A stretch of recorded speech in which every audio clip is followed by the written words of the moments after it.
I'm a goddamn professional human being first and foremost.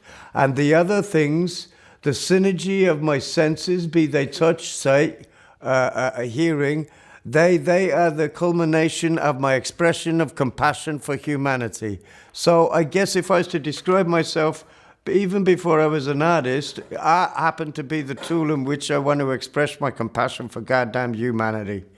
And I say goddamned with the American flag in my hand.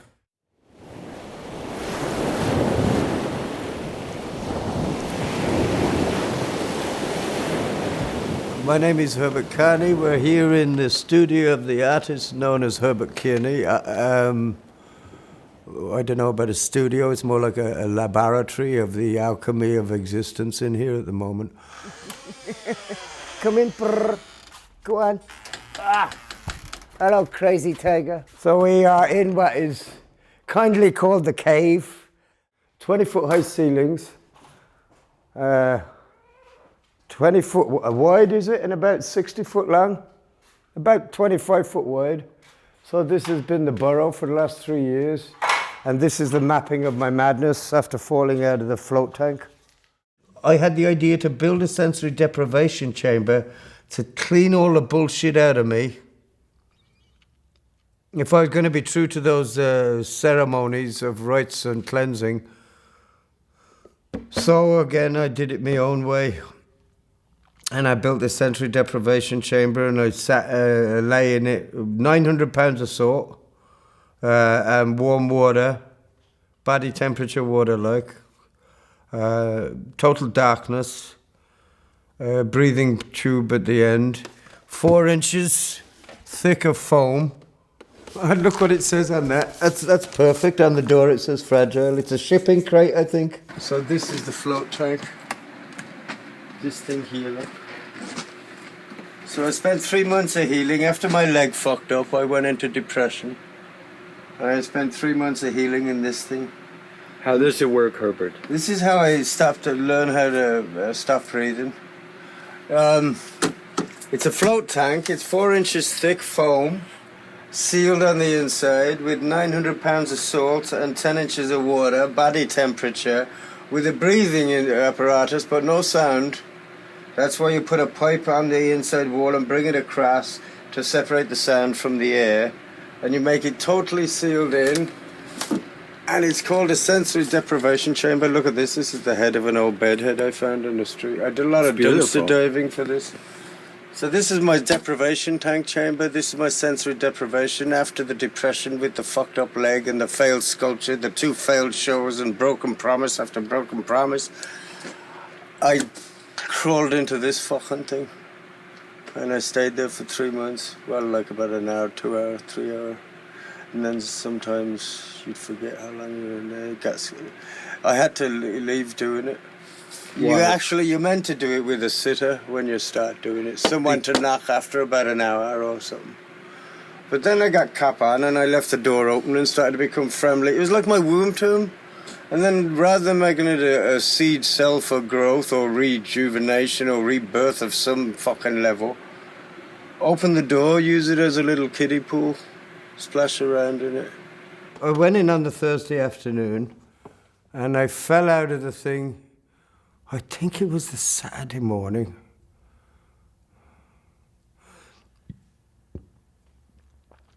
It's about 30, 40 hours in there.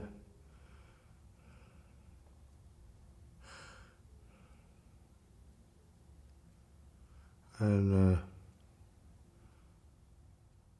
so yeah, now post sensory deprivation chamber overkill / fucking US Marine experiment number 268,000 was a fuck up. But the retrievable information was that, and what you do with it is totally up to you. When I fell out of the tank, see, what happened with the idea of this, you know, I usually keep my notes in notebooks, right? But my condition back then was I knew when I went in the tank that I wouldn't be able to find fuck all. And the best, most fastest way to getting my notes down would to be have one huge page and then cut it down into A4 when all my notes were done. But the writing didn't begin. Numbers came out in colours and shapes.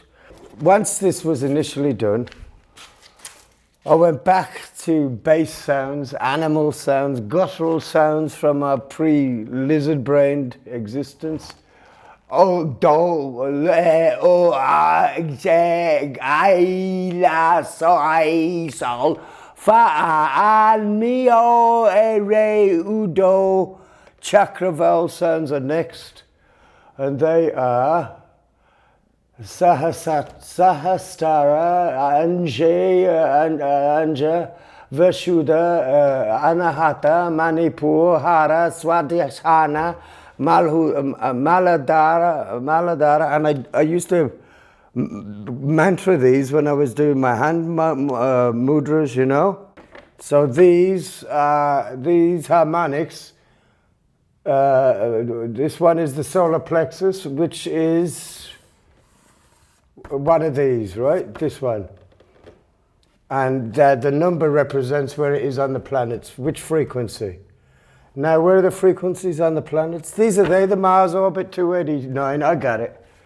So that's the connection to the solar system. The human heart and our solar system has the same beat. Would you believe that? All the planets have different beats within the solar system, but the harmonic of the universe itself, the vibration, is exactly the same as a human heart. Isn't that?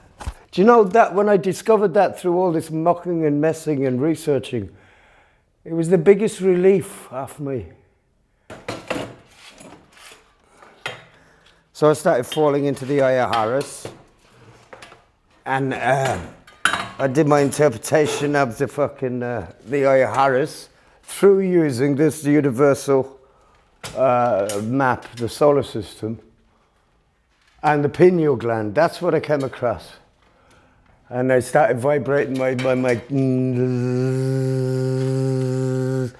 my teeth to get the plaque off the bead of rice in between, cushion between the cheeks of my brain. And we're leaving 2839 North Robertson Street, and we're going to go down the side of the building. We're at the side of the train tracks and the main avenue, St. Claude, so I'm literally at my crossroads in New Orleans, shaking hands with the devil. This is a glorious afternoon in the paradise of poverty. Look at this. So when we came back, we kicked through the debris and started making art again. Like stuff like this that would be prime medium to paint into something. Fuck, I might pick it up on the way back, but I've stopped doing that. When there was no one back here now, these streets were fairly covered in debris. And this weaved basket effect I did later, last year actually, because it was originally made of driftwood that we gathered on the river. The art of driftwood collecting takes a great deal of patience, and you got to have an eye like a fucking eagle. Fair play, and that's what we all discovered collecting driftwood. The art of collecting the right piece, like collecting the ribs, for instance. Okay, today we're going to only concentrate on ribs, because if you're trying to look for the old skeleton, unless you see an exceptional piece that is obviously what it is, a fucking tail, then that's it, done. But one day we go out and collect ribs, so we just look for bowed branches, and that's how we built it. Okay, we just try it out. Just raise it a little. Lads. But then I realised the floor in the fucking the wings was, Jesus, it is very windy on that open highway. Should they blow it off? So that was a fucking dilemma. How do I keep the wings and get rid of the wings at the... How do I keep the wings and lose the wings at the same time? I need them aesthetically. On so many levels we need the wings, right? Of the phoenix. So then I talked to a fucking sailor. That's what I did. And our fucking salt was passing the piece. So that's why those boats fall over a lot, the sail ships. He says, no, we put wind pockets in them. I said, wind pockets, what the fuck? And they're kind of like little open gloves where the wind hits the sail and pushes outwards. And that gave me the idea, and I said, fuck, wind pockets. So then phoenix, so then I thought of, okay, where does a phoenix come from? With the ashes of its own fire, so hey, let's cut out some flames on the wings. Bada boom, chainsaw, let's rock, baby. And it was beautiful, it worked. So, you know, as kids, they'd always be telling us the old stories, the sagas, and that was a beautiful thing, kind of. We didn't have television out in the country back in the 70s. That was a great advantage. It was fun. Of course, the two greatest warriors in Ireland, every 7-year-old kid doesn't know about them. It's like Superman in America, right? When Cuchulainn slew Ferdia, and that's a big wooden piece in Ireland. It's 16 foot surround by 8 foot tall. How many years? Was it 8 years of every summer for 3 months? Chip, chip, chip, chip, chip, chip, chip, chip, chip. The tree was struck by lightning. And when I took the bark off it,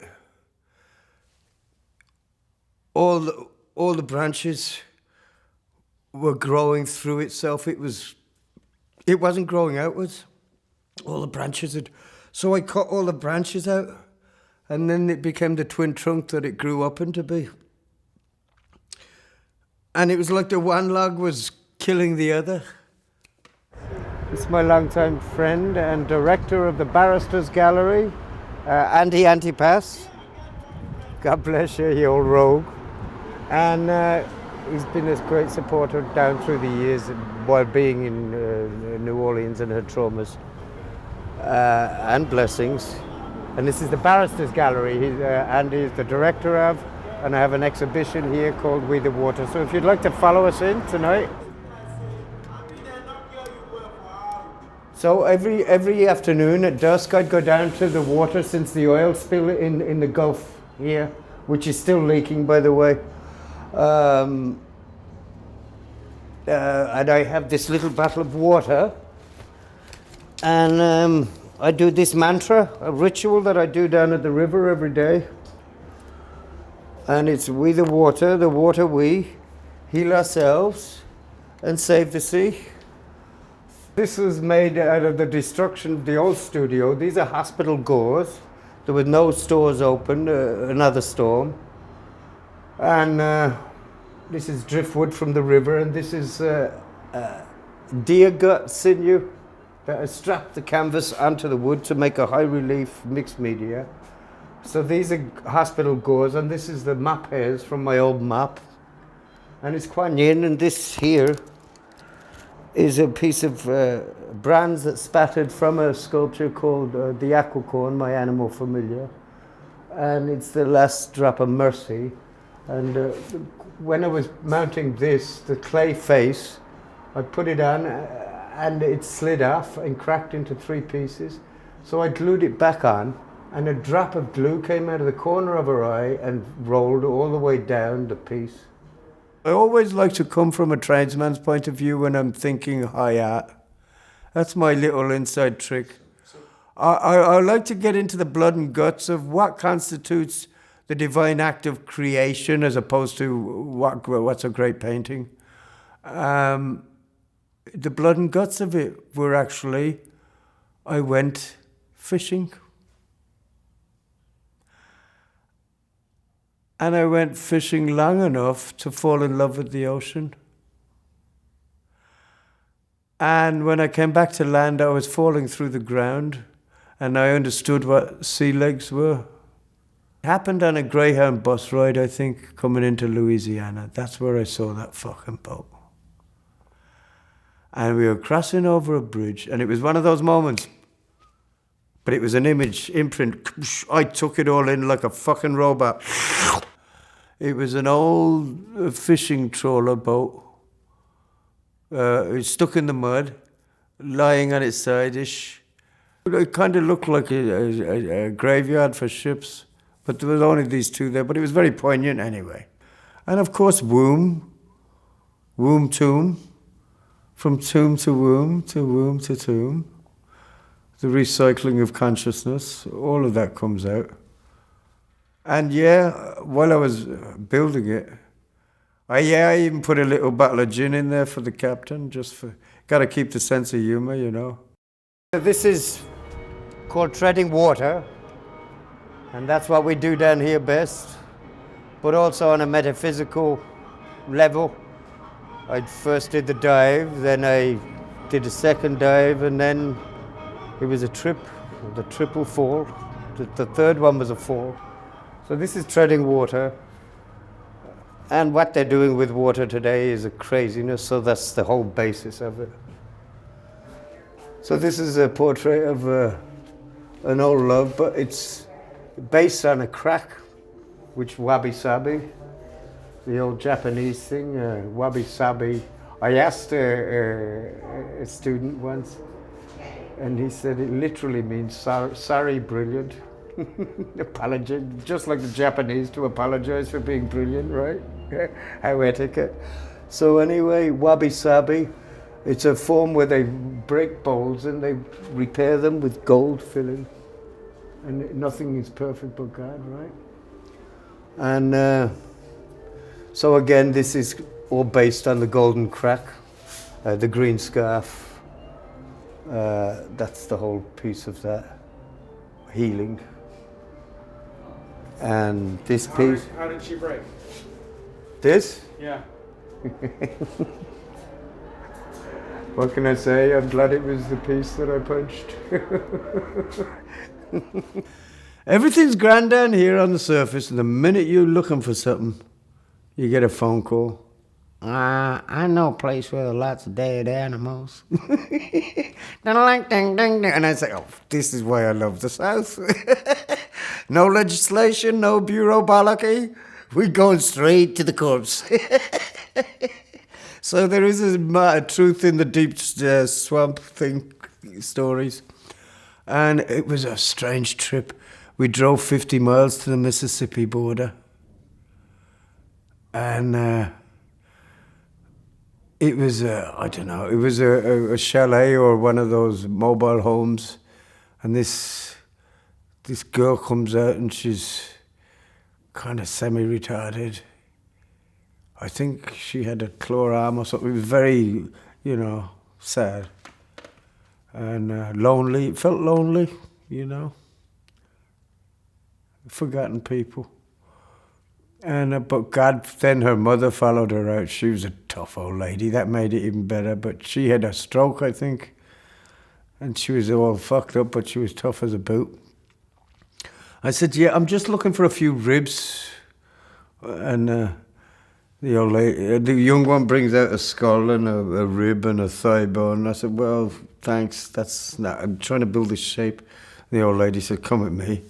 And she'd bring me out into the backfield, and this is how she supplemented her income, was she'd rent these 3 acres to the government for planting forestry.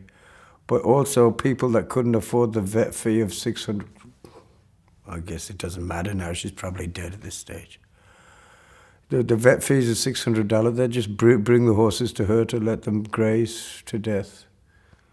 And they were lying all over the place, and God love her, she didn't have the money to have them removed, or... So it was a marriage made in hell for the pair of us. So I took the few ribs and then I said, fuck it. Look at all these bones. Any sculptor worth his salt sees a collection of anything and you got a sculpture, right? Fucking, I think I bit off more than I could chew because I brought it back here and it's been the bane of my life ever since. So I thought, what comes after the apocalypse? All this crazy apocalypse mentality comes back and kicks through the rubble, the 5th horseman of the apocalypse.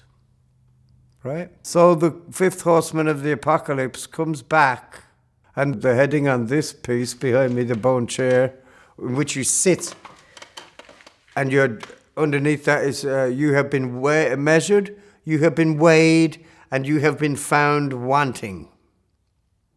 And then you pull the pelvis down over your head and you sit on the bony chair and you wear these huge chains. I have one around there somewhere. It's very fucking Catholic, very guilt-ridden piece of work. but you actually feel the chair cutting up. You put as much weight, you put a big bone on your head, and you fucking crucify yourself, and it's the fifth horseman.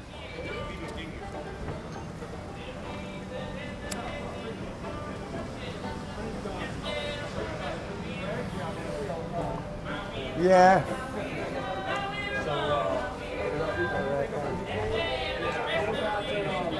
Bobby Dylan's America is no more. 15 or so, I'll be out. As long as you can get in.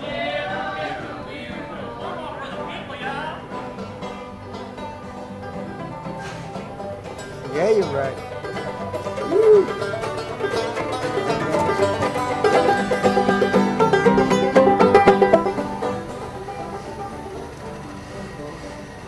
So here we are at the famous or infamous Jackson Square, New Orleans. In the back, I used to know the curator, and he brought me in. It was beautiful. In the back is the Christ figure that is world famous on postcards. The illumination of Christ reflected on the back of Jackson Square. So I did a painting of that famous or infamous torture scene of the Abu Ghraib electrocutions with the bag on the head as a silhouette to replace the Christ figure, and it's in the gallery show now, and it's called the Christ of Abu Ghraib. I did a bigger version of it back in the day, and now I did a smaller version of it because it's such an intense, powerful composition and intellectual property. That's the power of my work. Not a great technician, but my intellectual property is impeccable. We rock.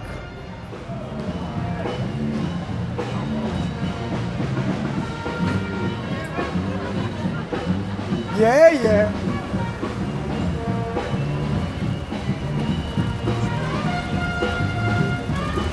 Ooh.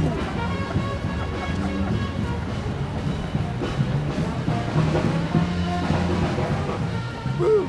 Any label is a disaster. Even saying hello doctor kind of takes away from the magic of healing, you know? That's kind of weird. You give someone a title and they're expected to live up to that title until it becomes entitlement, and then strange things start to happen. Art isn't about creating anymore, it's about making art. You know what I'm saying? You see the fine difference? A lot of artists make art, creators use art as a medium of expression. Like milkmen deliver milk at fucking 4 o'clock in the morning is an expression to the community. That's art is a trade, man. It's all sweat and guts and blood, and if it ain't, you ain't doing it right. Sorry, I'm old school, motherfucker. Sorry. Yeah, you know, the shaman and the people, the mental people in the institutes, all their frequencies, they went through too much suffering for us to be glib, hostile, and hygienic intellectually. They deserve more than being thrown out of the shelf, out of a technologically advancing world. Technology is meant to enhance our humanity, not roboticize. There will be two schools. There will be a school of AI, artificial intelligence, and the humans will be left to be human.